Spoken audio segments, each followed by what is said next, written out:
막 결론이기도 하고 이제 끝입니다.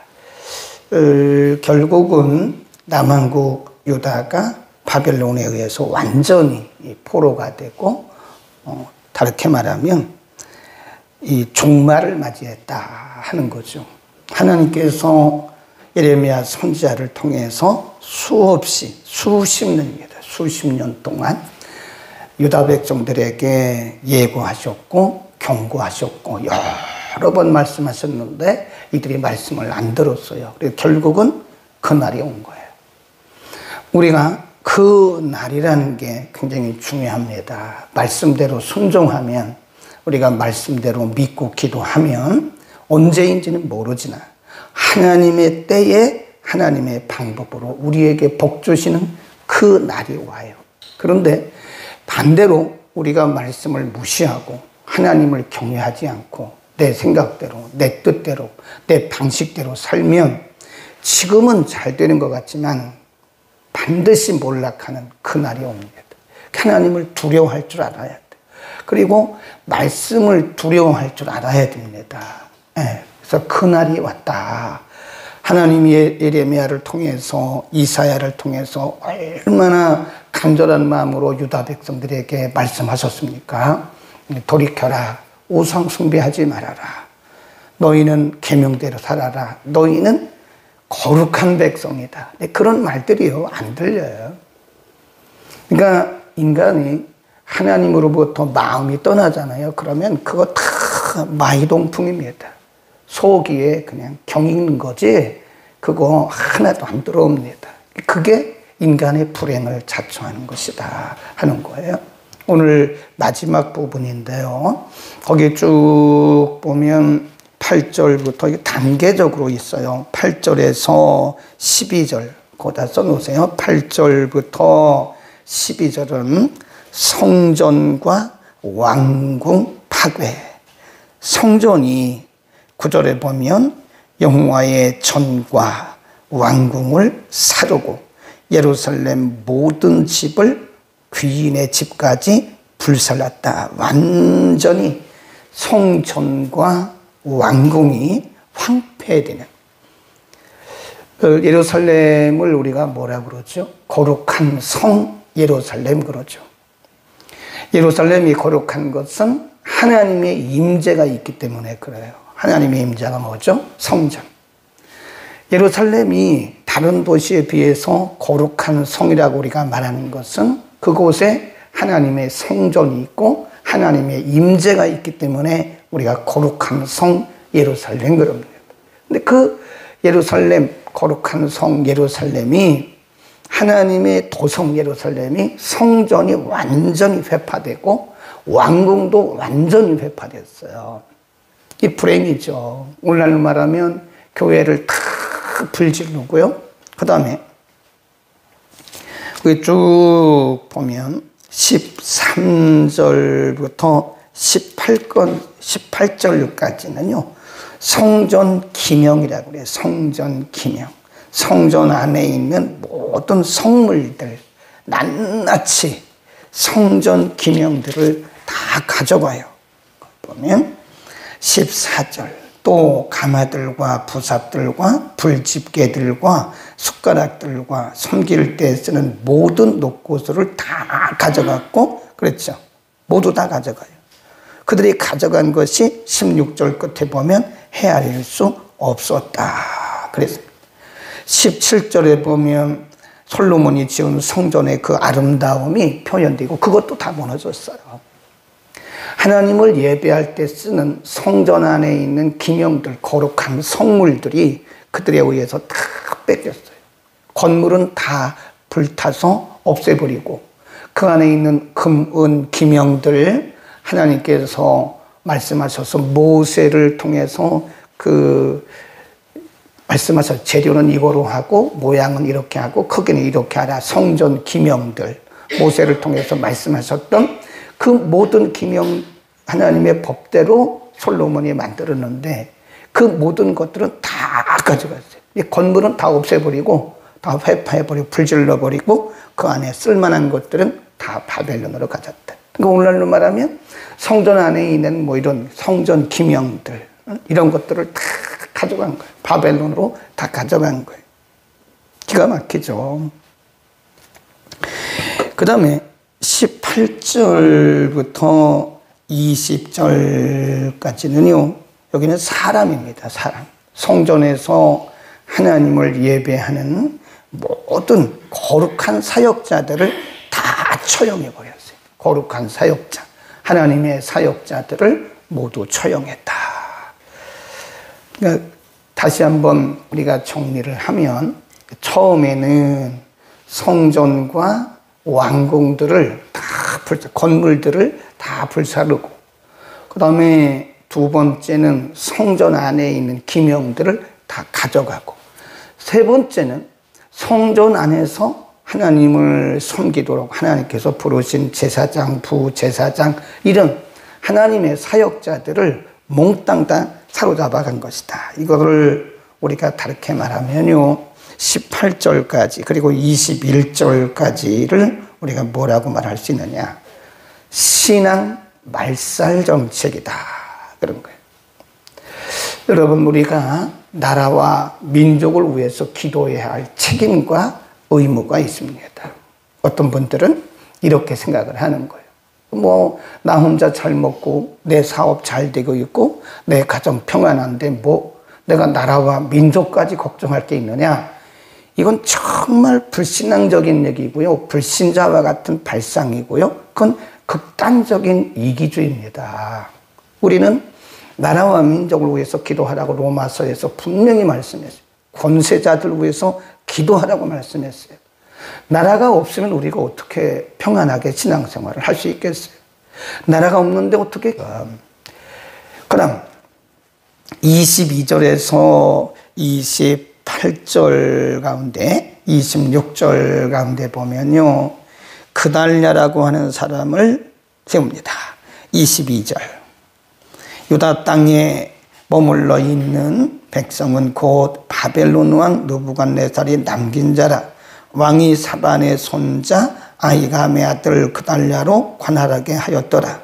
모든 군대 장관과 그 좇는 자가 바벨론 왕이 그달랴로 방백을 삼았다 함을 듣고, 이에 느다냐의 아들 이스마엘과 가랴의 아들 요하난과 쭉 내려가요. 23절 끝에 가보면 그 좇는 사람이 모두, 거기 줄봅시다, 미스바를 와서 그달랴에게 나갔다. 그 미스바는 임시 수도가 된 거예요. 예루살렘 뭐 했죠? 망했잖아요. 예루살렘은 이미 다 불탔어요. 왕궁도 불타고 성전도 불타고 예루살렘은 다 무너진. 그래서 사람이 살 수 없는 곳이 되니까 이 그달랴라고 하는 사람을 바벨론 왕이 총독으로 세워요. 그리고 미스바라고 하는 곳을 임시 수도로 정합니다. 네, 그래서 지금 그달랴가 총독이 되어 있고요. 24절입니다. 시작. 그달랴가 저희와 그 좇는 자들에게 맹세하여 이르되, 너희는 갈대아 신복을 인하여 두려워 말고 이 땅에 거하여 바벨론 왕을 섬기라. 그리하면 너희가 평안하리라 하니라. 괄호하고 예레미야 27장 16, 17 써놓으세요. 그달랴가 예레미야를 통해서 말씀하셨던 그 말씀을 지금 기억하고 있는 거예요. 예레미야 27장 16, 17절에 보면 그때 예레미야를 통해서 하나님 말씀하셨어요. 너희가 돌이켜라. 그러나 돌이키지 않으면 너희는 반드시 바벨론에 끌려갈 것이다. 그때 하나님 뭐라고 그러셨냐면, 너 끌려가. 이미 늦었어. 회개도 때가 있다고 그랬잖아요. 늦었다고요. 이미 늦었기 때문에 너희는 순순히 바벨론으로 가라. 그리고 거기 가서 아이들 낳고 농사 짓고 살아.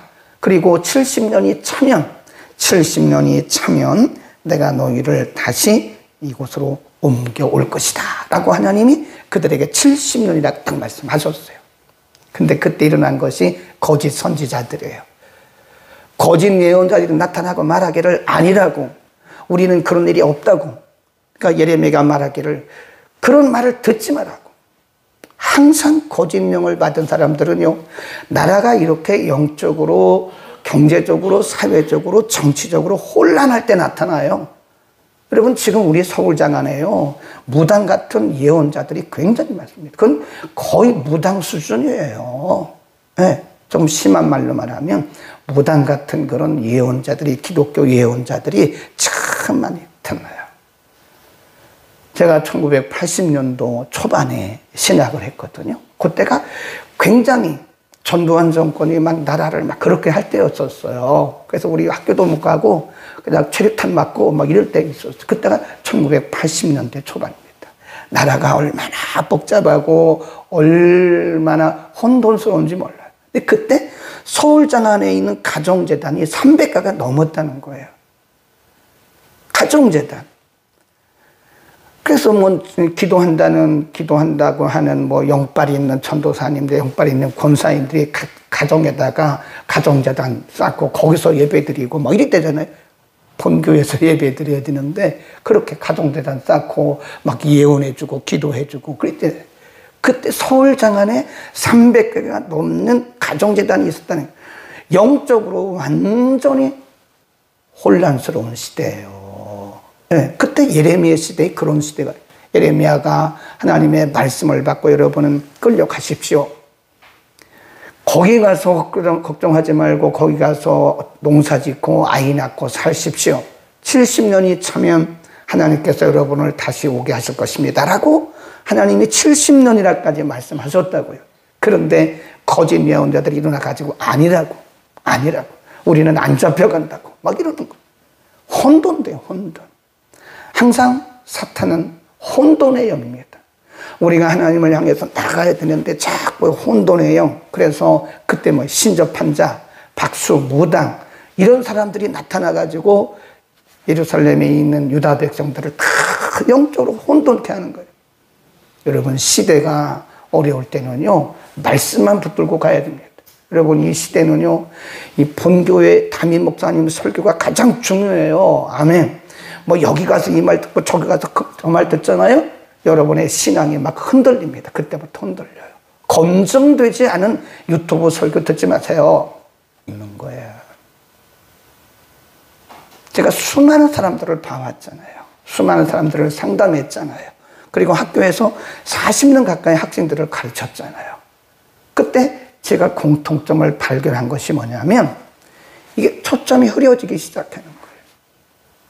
초점이 흐려지면서 그달리아를 따르지 않고 그 뒤에 가보세요. 25절에 보면 25절 시작.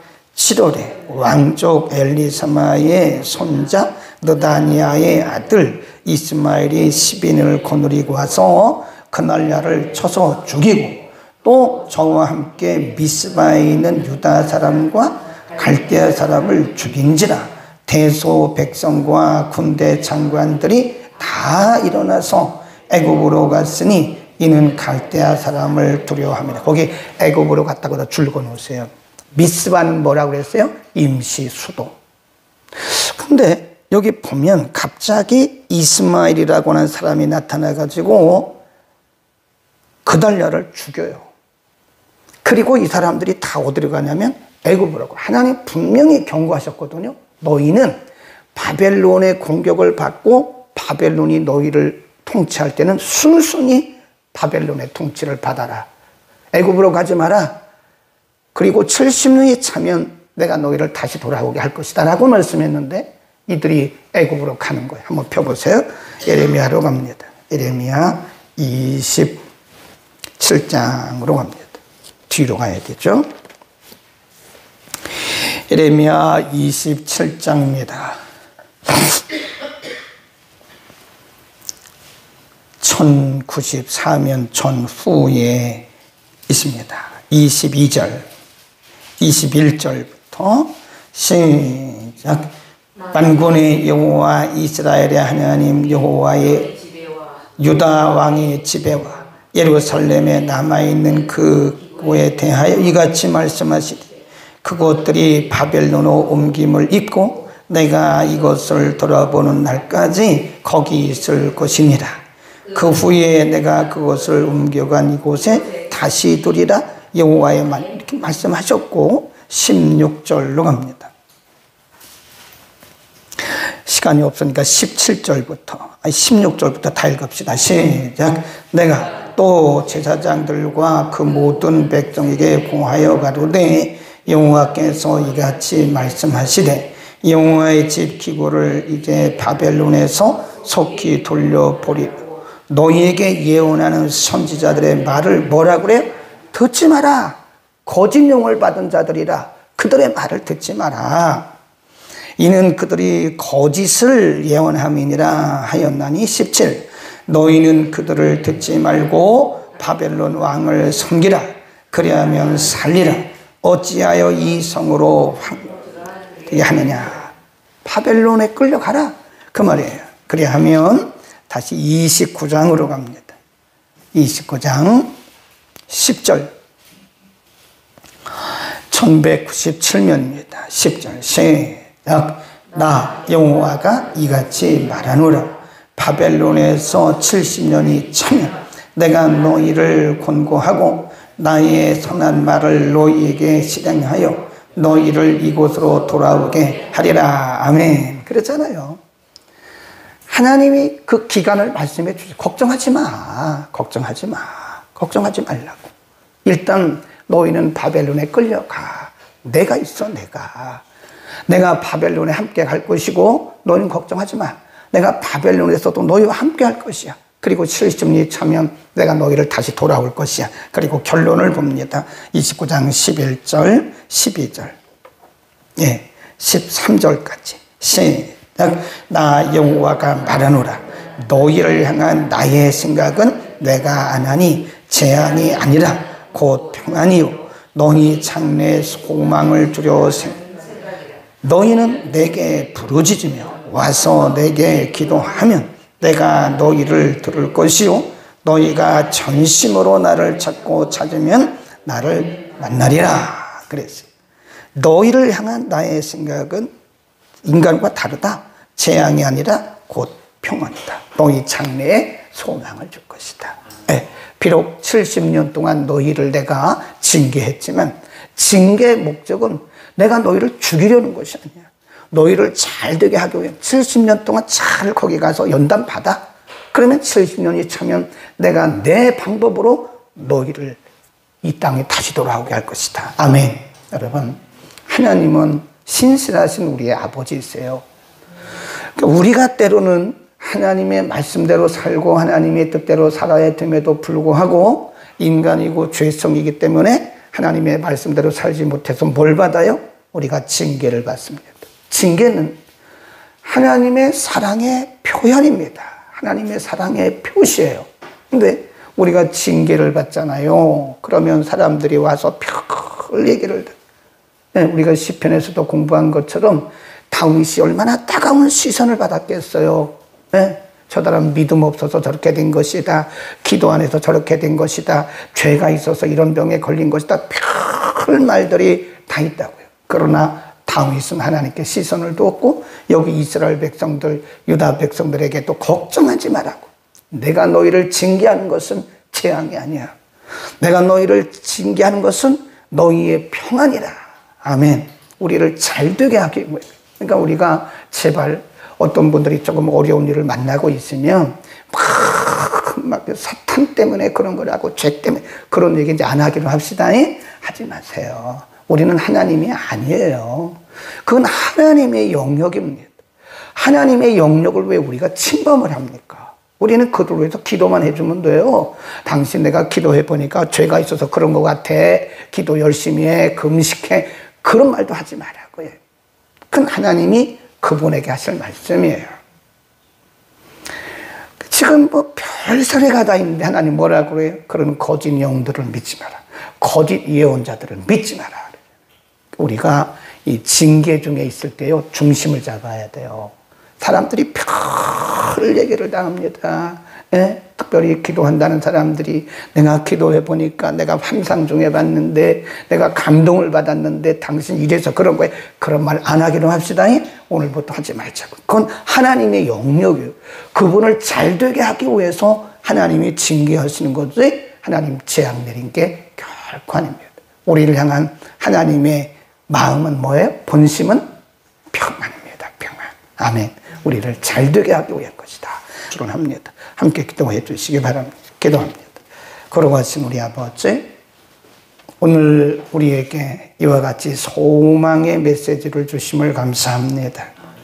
비록 남한국 유다 백성들이 하나님 말씀에 불순종하고 우상을 숭배하고 그들이 멀리 떠났죠. 하나님의 징계를 받아 예루살렘이 불타고 성전이 불타고 모든 기명들이 다 빼앗긴 바 되고 심지어는 신앙이 말살되는 상황에까지 이르렀지만 하나님 말씀하시기를 너희는 바벨론에 가라. 거기서 농사를 짓고 아이를 낳고 평안히 거하라.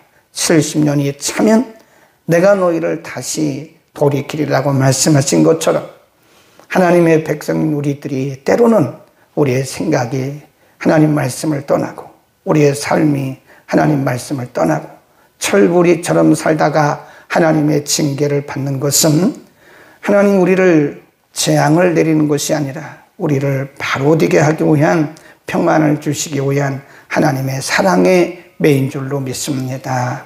하나님 우리가 징계받을 때는 잠잠히 하나님만 바라보게 하옵소서. 하나님께서 함께 여전히 함께 하심을 믿게 하시고 반드시 70년이 차면 돌이키던 것처럼 하나님의 시간에 하나님이 회복시킬 것을 믿고 하나님을 바라보게 하옵소서. 하나님 오늘 사랑하는 성도들에게 분별력을 허락하소서.